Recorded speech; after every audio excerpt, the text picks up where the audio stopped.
Eric here with a tip, trick, and pitfall. Show you another option to integrating your grid at the wall angle or any other type of transitions without any third-party clips to help raise it up, cardboard shims, or even cigarette butts.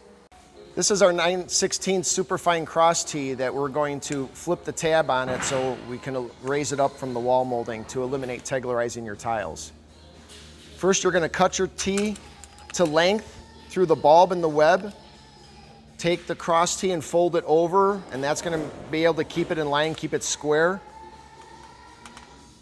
Make a cut along the back side of the flange on one side, and then cut that piece out.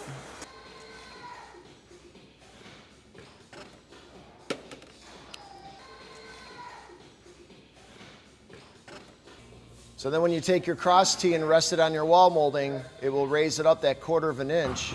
So now you don't have to teglerize your tiles, which gives it a cleaner look, faster install. And when the maintenance guys want to access that border tile, they won't flake off that cut edge every time, and their tiles will last longer for them.